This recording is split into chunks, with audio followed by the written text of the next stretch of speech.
instead of sending out mailers, I'm reducing the amount of mailers. I'm doing a lot more text messaging and phone calling. I'm not knocking on doors anymore. I sent my guys out to knock on doors and they were like, whoa, what are you doing? Is if I said, okay, look, I'm going to take a break for the next 2 to 3 weeks and see what's going to happen. But that break doesn't last 2 or 3 weeks. It could last months and months down the road, because let's say 3 weeks, it's time to go back to work. Well, it's going to be slow. There's going to be a week or two of getting ramped back up.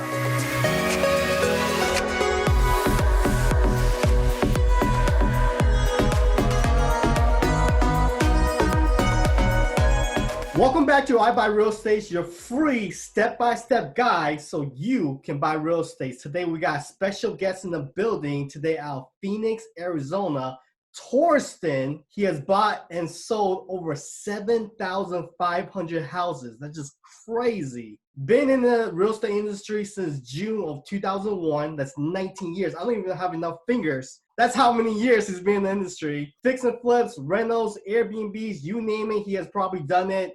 Not only that, he's a mentor at Clever Investor, which I was a student of. Welcome, Torsten. Thank you. I appreciate you having me. And, I really appreciate you stepping up and being an amazing student, because it's a direct reflection on what you're doing today. You made it happen. You took that leap and said, hey, look, I need some help. And you went and got it, and now you're giving back. I really appreciate what you're doing. Absolutely, absolutely. Thank you. Now, Torsten, here in New York, closings are postponed. My attorney told me yesterday that the water company, I believe the title companies and others companies vital to New York to real estate closings are shut down. How is it going there in Phoenix, Arizona? So we're still rocking and rolling. Currently, right now, we have about 8,300 houses on the market in our county, in Maricopa County, which is the Phoenix and all the little towns. The cities are not little, but they're major cities around there. Since February 1st of this year, so about 2 months, we've had about 9,300 houses that have sold. So we have an inventory of 8,300, and in 2 months, we have 8,300 houses on the market. Okay. We have sold in the past few months 9,300. So that means that our inventory supply is less than 2 months available of supply. So those are really, really good numbers. We're seeing a lot of people still buying and selling, especially more in the lower market, under 350,000. People need roofs over their heads. No matter what's going on in the market, there's people that are going to need housing. And us that are in the real estate industry, we can provide that to them. And does that mean that we're providing them a property that we've gone and we fixed and flipped, providing them a brand new, type of property to buy? Or are we buying a property that is as is and selling to someone else that wants as is?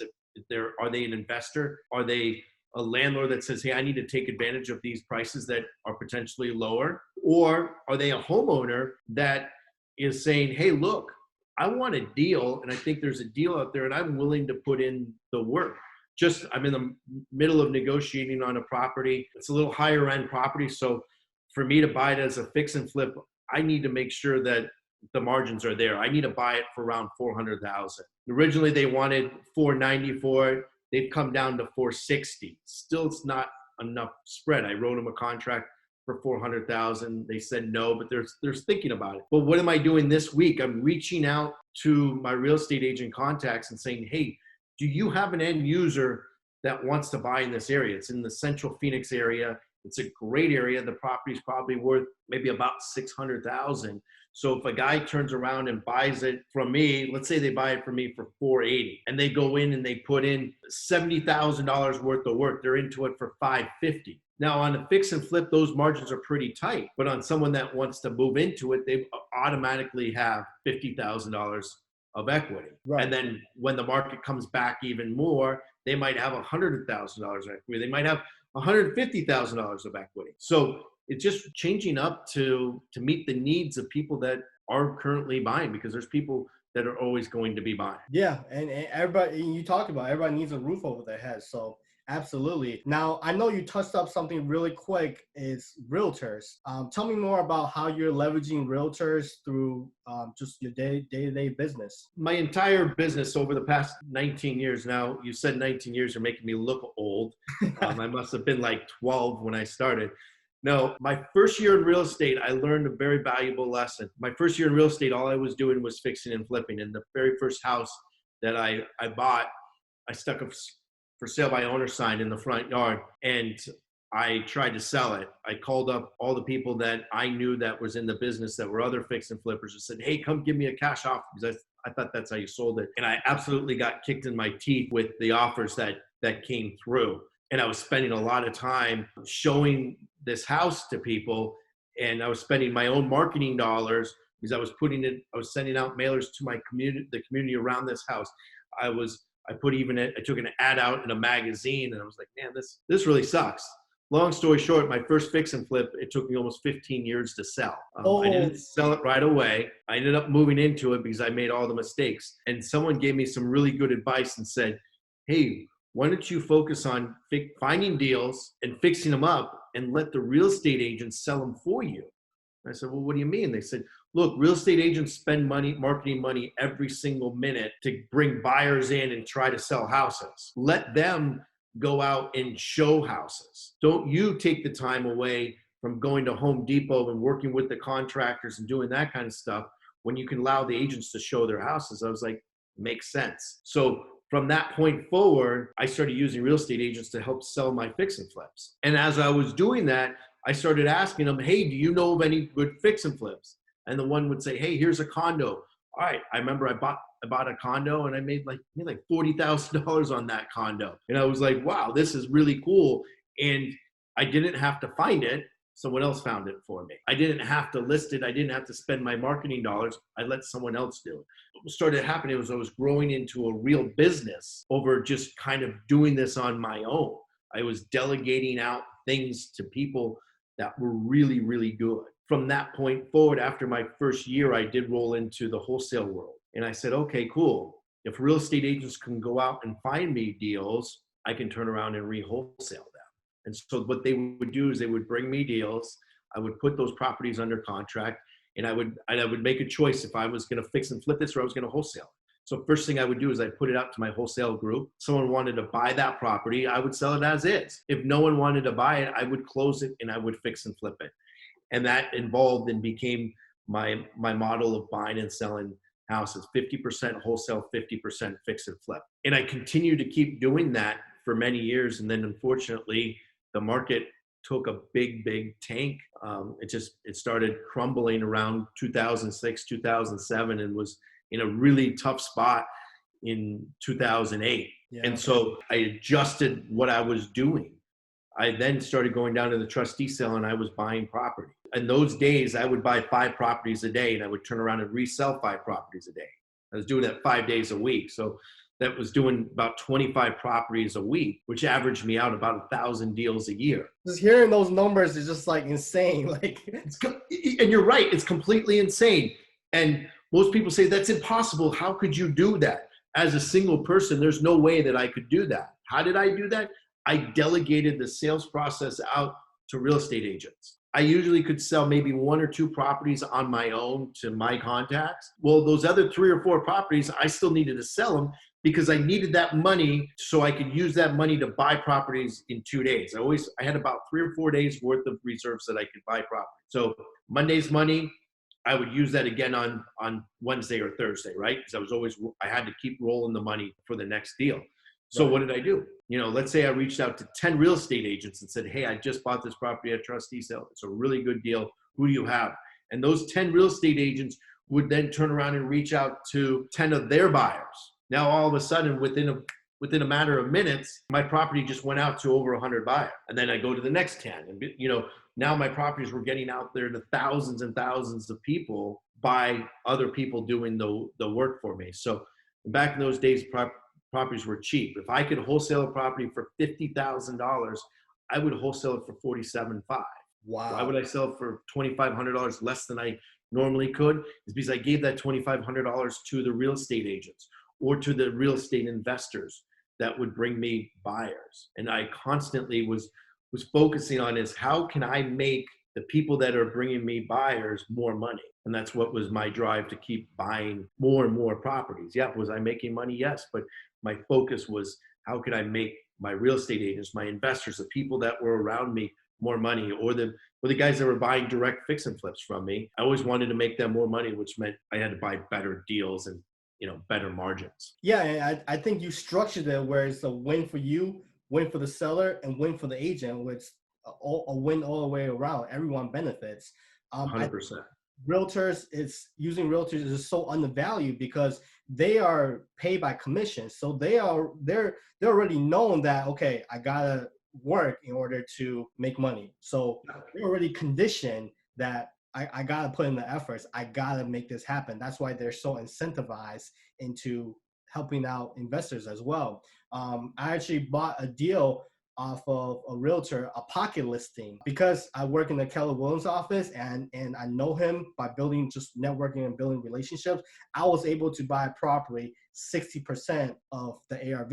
And that's just the beauty of it. Like when you network with people, even realtors, there's deals coming everywhere, just taking action. So 100%. yeah. So a deal that we just closed on Friday and closed on time, even in what's going on with the crazy market. That deal originated from a real estate agent. The real estate agent lived across the street. The people unfortunately had to go into a nursing home, and they said, Paul, go sell our house. And Paul said, I can sell your house, but I can't list it because of the condition of the property. Mm-hmm. And it wasn't in bad, like it wasn't like you threw up when you walked in, but it was completely outdated. They were the original owners and everything was original.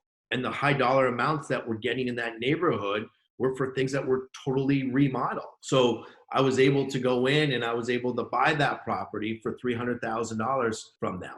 And that was a good deal for them. If they would have went to the market, they probably would have not sold it because buyers and this was months and months ago, they're very picky. For the last few years, buyers have been very picky and they've only wanted to buy properties that are in really great condition. So bought it, went in and put about $50,000-$60,000 into it. So I'm into it for about $360 and I sold it for $440. So after paying out commissions and all that stuff, there was a pretty good profit at the end of this thing. So then when I sold the property 30 days ago, things were starting to get a little bit uneasy with everything that was going on. So what did I do? I stayed on top of everyone that was involved in the transaction, made sure that the lenders had everything they needed to do, that the appraisers got out there and did their appraisals on time. The inspectors got out there on time. We were moving forward. I didn't allow them to sit back and say, oh, we can't get this done. Nope, let's figure out, let's make sure that all our ducks in a row. The other cool thing is I used a title company that was completely virtual. It was really, really interesting. The earnest deposit that the buyer did, they didn't even go to the title company. They used their phone. They took a picture of their earnest deposit check, front and back, sent that to the title company, and the title company has a deal, I guess, set up with their bank, and they cashed that check. And then when it was time for me to close the transaction, I closed the transaction with the notary online, just like what we're doing. I reviewed all the documents, and then I scheduled the notary. I waited about 10 minutes, and then the notary popped up online. I could see them. They could see me. I showed them my driver's license, front and back. I answered some personal questions to make sure they knew it was me, and she notarized all the documents.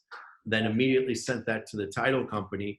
And so what happened, instead of closing, late in the afternoon because everyone was waiting on original documents, they were able to close Friday morning right away, which then turned around, allowed us to disperse the funds to all the important people, the real estate agents, to us, and the sellers got their keys immediately, and they had all Friday to enjoy their new house. So we got to really think about ways that we can take care of everyone that's in the transaction to make sure that they're healthy and safe. Does it mean that we're taking care of the people that we're buying houses from? Does it mean that we're taking care of the people that we're selling houses from? Are we taking care of the real estate agents that are working for us? The title companies, like this company called Jet Closing. They've been prepared for this stuff for a long time. They work from home. All their employees are remote. They have one single location office, but everyone works from remote. And what's interesting too is I had a question at 7:30 at night, which typically when people go to an office after 5 o'clock, you can't get a hold of them. Yeah. When they work from home, guess who answered their phone at 7:30 at night? The closing officer, and she was like, oh yeah, no, I'm just catching up and getting some stuff done. So, in these times, we've got to really think outside the box. I think it's going to allow us to have some pretty cool opportunities out there. Absolutely, absolutely. With everything that's going on today with the virus and everything, talking about your business today, offensively and defensively. Let's talk about like what's the defense. So a lot of my focus has been on the trustee sales and on the pre-foreclosures. So instead of just keep trying to hammer them and hopefully get through, instead of stopping, I'm not completely stopping, I'm bringing that down to about 25%. Instead of sending out mailers, I'm reducing the amount of mailers. I'm doing a lot more text messaging and phone calling. I'm not knocking on doors anymore. I sent my guys out to knock on doors and they were like, whoa, what are you doing? Why are you knocking on the door? Don't you know that we're in a crisis? Okay, maybe not the smartest idea. So we've canceled knocking on doors for the pre-foreclosures, but I'm still sending them out text messages and letting them know that, hey, I'm still here. If you need to sell, I'm here. Because even that someone that's in foreclosure doesn't totally mean that they don't need to sell, but their motivation is going to be a little bit less than what it was before. So what am I doing? Now I'm focusing on absentee owners, people that have rental properties, people that maybe they rented it, they're not professional landlords, because the professional landlords, they're probably not going to sell out. They're going to actually buy more property. The landlords that have maybe picked up one or two properties, or they inherited a property and they didn't really want to be a landlord, but they became one. They're going to probably want to sell. They're going to be frustrated when April 1st comes and they're like, look, we're not paying our rent because we're out of work, or we haven't got our stimulus money in yet. So we want to focus on them to give them the opportunity to sell out. And look, maybe this is stressing them out in a major, major way. And so now we can come in and provide a solution and buy that property from them and alleviate that homeowner's stress. Sometimes it's, for the week, it's not a good place to be in as being a landlord. We have to think outside the box, and some people can't. Now, some of the professional landlords who I've talked to, you know what? They do want to sell one or two of their properties. Why do they want to sell one or two of their properties? Because they want to take that money out and they want to go and start buying stocks, because stocks are, they believe that at this point, the stock market's going to double, triple, or quadruple in value when it does come back. And so they're taking that cash to go and do that. We've seen that actually over the last few weeks. As some guys are like, look, I want to sell now and I want to sell quickly so that I can turn around and I can use that to reinvest into some other things that are going to get me a better, quicker return. Right. I'll say this too. Like with stocks and everything that's going on, I could see why people are going to stocks, and it's really where you're going to capitalize and take advantage of the opportunity. So I can understand why. Talking about what you said, you just got to think out and do outside the box. Do what other people is not doing. Not many people are going out and still buying deals, still prospecting for deals, where if you're going out and doing it, there's very less competition. That means there's more.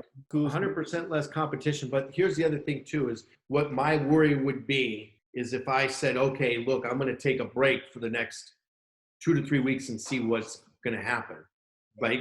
So I take this break, but that break doesn't last 2 or 3 weeks. It could last months and months down the road, because let's say 3 weeks, it's time to go back to work. Well, it's going to be slow. There's going to be a week or two of getting ramped back up. And then there's going to be another week or two of really getting things dialed back in. But if I'm continuing to keep working, maybe it's a little bit slower, but all my processes are staying in place. I'm still continuing to get out there and having conversations with people. Maybe they aren't as motivated to sell right now, but when they are, who are they going to think of? They're going to think of you and I, because we're in front of them. And we can do things too. So what offensive decisions am I making? If I talk to someone, they're like, look, I don't want you to come to my house. Cool. We've got this great technology, this cool cell phone where we can set up and do a walkthrough, or we have the Zoom technology. Hey, let me send you a Zoom link and you can open it up on your phone and we're going to do this virtually. Let me take a look at your house. Turn to the right, turn to the left. Let's look at this kind of stuff. Send me pictures. I bought thousands and thousands of houses from the trustee sale that I didn't physically go to. And it was impossible to go to all those houses. I mean, we'd have like 700-800 houses a day going to sale. Wow. So what did I do? I employed people to go out there and take pictures. And I was able to look at pictures. I can look at pictures of a front of a house and decide if that's a property that I want to buy without even seeing the inside. You know, if I would look in front of a house and I would see oil stains in the street or in the driveway, that tell me that there's a good chance that there's a mechanic that works in that house. And so, unfortunately, sometimes when guys are mechanics, they bring the dirt inside, and oil is tough to get rid of. Okay, cool. We've got to buy that property for a little bit less. The guy that's not taking care of his weeds and his shrubs and things like that, how well is he maintaining the inside of his property? If he's not taking care of the roof, maybe he's a little bit tight on cash, which means when the hot water heater breaks, he's not fixing that. You know, when the cabinet door falls apart, he's not taking care of that. If he's not taking care of his roof and some of these other things on the outside, he's probably not doing upgrades to the inside, which means, hey, there's an opportunity there to take this property off this guy's hands and allow him to move into something that he can have that's nice and clean. Because I think everyone deserves to live in a nice and clean property. And unfortunately, sometimes it just gets out of hand and allows us to come in and buy these properties and allows them to get out and move on. Quick story, I bought a property about 45 days ago from a lady. She, unfortunately, some of her children moved into this house with her and didn't help out and didn't clean up and just really kind of started to ruin the house. And the lady was in foreclosure, and one of my door knockers found the property. So we brought the property current, put some money in her pocket, and we took over the mortgage. And we put enough money in her pocket so that she could go get an apartment. So wraparound. Yep, total wraparound. And so the minute the lady put her keys into her new apartment, because we helped her get this really nice apartment, she literally just broke down in tears. She's like, I haven't lived in a clean place for so many years. Call it an excuse or not, but her kids took advantage of her, you know. And she didn't have the ability to go in and take care of the maintenance stuff on the property and to clean the property. And so she was this totally different person. When we talked to her the first time, I was trying to build rapport with her, trying to get her to smile a little bit, laugh a little bit, and she wasn't having anything to do with it. But as soon as she got that apartment, just you could see it in her face. She started telling jokes and she started really opening up because the stress was gone. Like, we literally saved this lady's life. So then I went in and I demoed this property out and I took off the drywall and went, holy smokes. There were so many spiders and bugs behind the drywall. It was out of control. The brown recluses and the black widows were eating the eggs of the bed bugs. It was crazy. I had to take out all the insulation. So imagine these people that are living in this house and now they're out of that. We saved her life. You know, how much longer could she live there? You changed her life, Torsten. You positively impacted her life. 100%. Awesome. And we got to keep remembering what we do. We're making huge positive impacts. So you know what? If someone is down and out on their luck and in their last few bucks and the only thing they have left is to sell their house, we need to be there for them. We need to not sit back and go, I'm going to take a break. I'm going to wait to see what happens and let things roll over. It doesn't work. You know, back in the day when the market crashed, like we talked about, like 2006, it started getting kind of hairy, but 2007, 2008, it got really rough.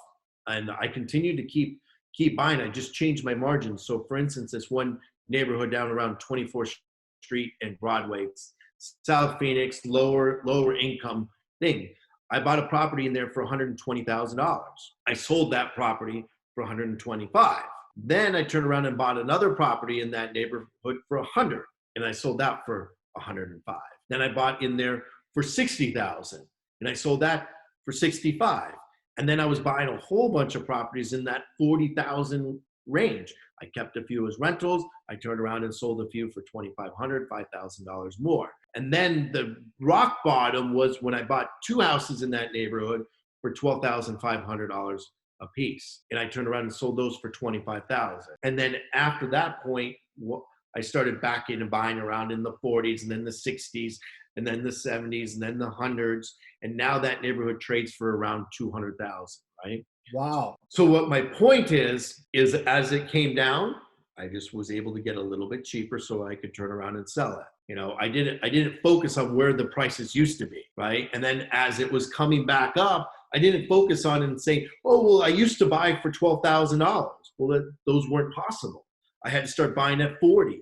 And then when that neighborhood went up into the 60, 70, 80 range, I didn't focus on that I was buying at 40,000 before. I was focusing on, hey, this is where it is, and I can sell for a little bit more, right? So we got to pay attention. So if we do see a drop in the market, that's fine.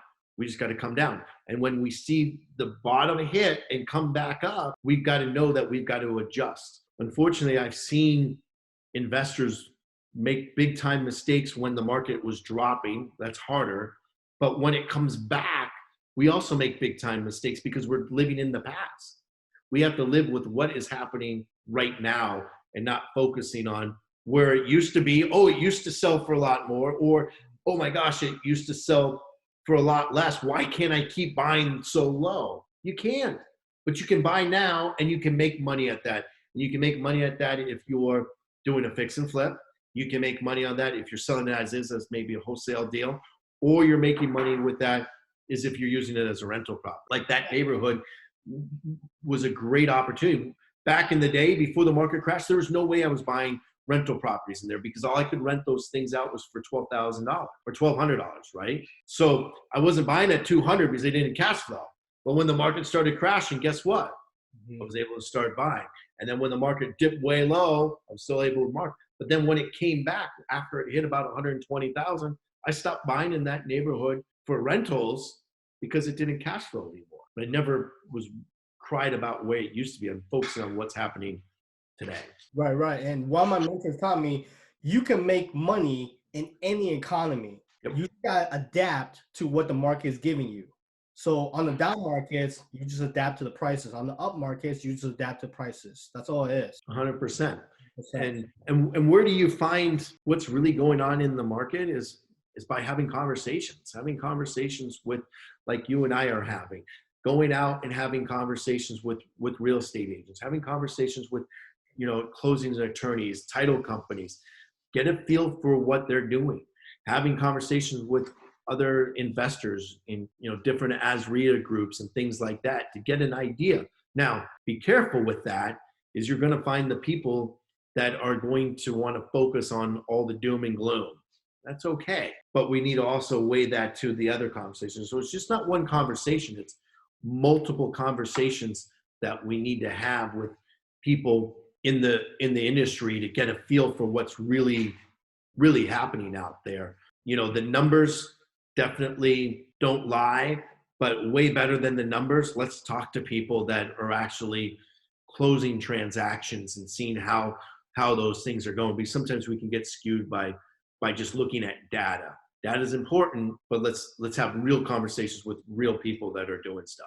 You want to talk to the right people, keyword, right? Exactly. And even the ones that are crying about stuff, okay, cool. I listen to them, but I maybe not put as much weight on that. Another great example of someone to talk to is someone that in the construction business, is that tells us what's happening. Are people still spending money on remodeling their house? And the answer is yes. The guys that work for me are busy. They're still getting new jobs that are coming in. People are still remodeling their bathrooms. I had to pay one of my my workers for a job that he completed, and he had already moved on to the next job. And so I went and I paid him, and then I drove around that area to see what I could find. see if I can find any for sale by owner signs, see if I can find any for rent signs, right? And unfortunately, I didn't find anything, but what I did see was I saw people were getting new roofs put on their house. There were dumpsters in the front of their houses, which means that there was remodeling. The person across the street was having their whole front landscaped. They were taking all the rock and they were going to do something there.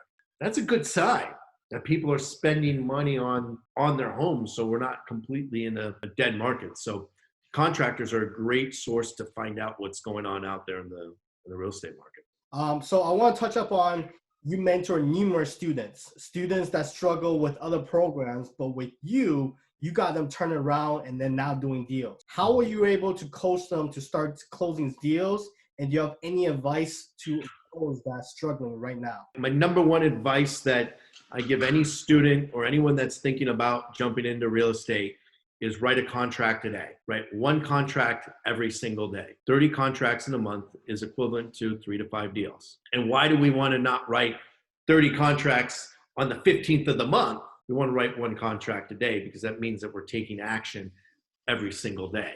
And writing a contract is taking action towards moving forward and making money, right? We can take action every single day, but if it's not focused on things that will get us to making money, it doesn't make sense, right? So I found that students that have come from, other programs or trying to figure it out on their own, they're focusing, 90% of their time on education and only 10% of their time on taking action. And then what happens is they get really comfortable with, learning and learning and learning, that you go weeks and weeks where you spend 100% of your time on learning and 0% of time on taking action. Where I want to switch that over. 90% of your time is taking action on things, on activities that make money or are going to get you to make money. And 10% is now focused on the education side. The other thing too is the simple rule is, when the street lights are on, like remember when we were kids, the street lights are on and we had to stop playing, had to come home. Yeah. But when the street lights are on, focus on your education, focus on your admin work, focus on, your bookkeeping and your accounting. When it's sunny out and it's daylight, you're out focusing on making money. And does that mean if you're going out and driving for dollars or doing stuff or picking up the phone and talking to people or sending out text messaging or working with your sales force on getting them to keep taking action. And that's the only way to make it happen. So if you focus on writing one contract a day, guess what? You have to take action. You have to write that contract a day. Guess what? You've got to follow up with people, right? Yeah, you're literally taking action. You have to. You have to make sure you got enough marketing going out every single day so that you can write that one contract. You got to reach out to 7 to 10 people every single day so that you can write that one contract. You've got to find 3 people a day that have some motivation so you can start the negotiation process so you can write that one contract. Right. And I'll say writing one contract goes a long way because there are motivated people out there. It's a law of averages. Even if you're like the crappiest closer in the world, if someone's super motivated, they're going to be like, I can't do this, but this is what I can do. They will want to work with you. Like one time I went to an appointment, I brought 2 contracts, right?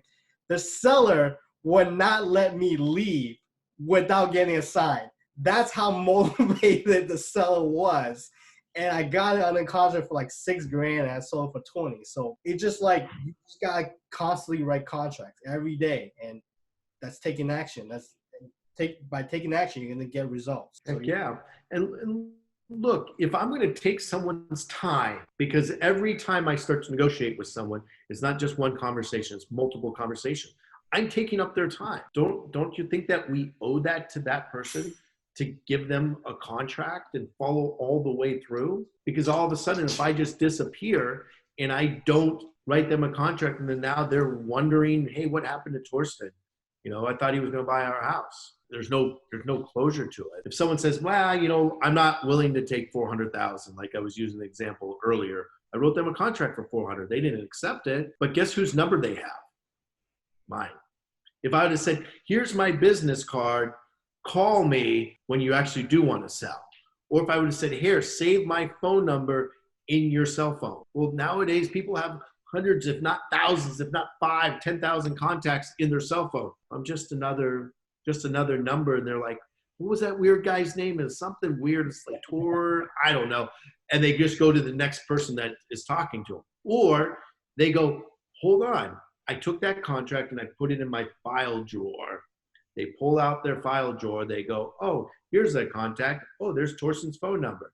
Let's call him and see if he's ready to do a deal with us. I've had multiple people come back to me 3 to 6 months later saying, hey, I got this contract in hand. Can we do it? The sad part is I've had even family members call me. Hey, we were going through our parents' paperwork and they've passed away and we saw that you wrote them a contract. We need to sell the house now. Yeah, I'm here to help you out and take care of you. So it's a very powerful tool, is writing contracts. And so to answer your question, what have we done to really get students to be successful is we push them out of their comfort zone and made them take action. Absolutely. Beautiful. Beautiful. So before we end it, Torsten, do you got any advice or any words of encouragement for the viewers out there in these uncertain times? Keep working. Don't slow down. Keep working.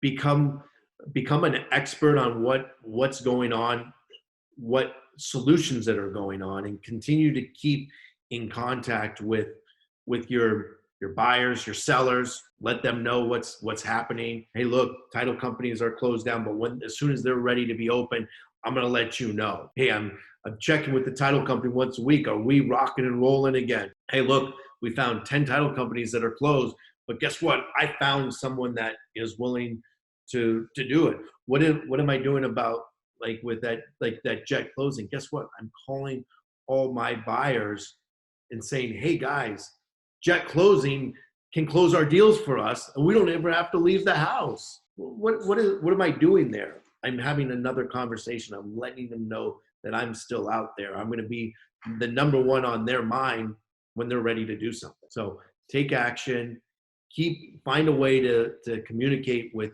the buyers, sellers, even if, we can't buy right now. Hey, Mr. and Mrs. Jones, hey, look, sorry, we're not able to close on your transaction right now, but let's put it under contract and let's have a date set to where we believe that they're going to open, or say, hey, we will close your transaction within 5 days after the title company is up and running. Let's get stuff in writing.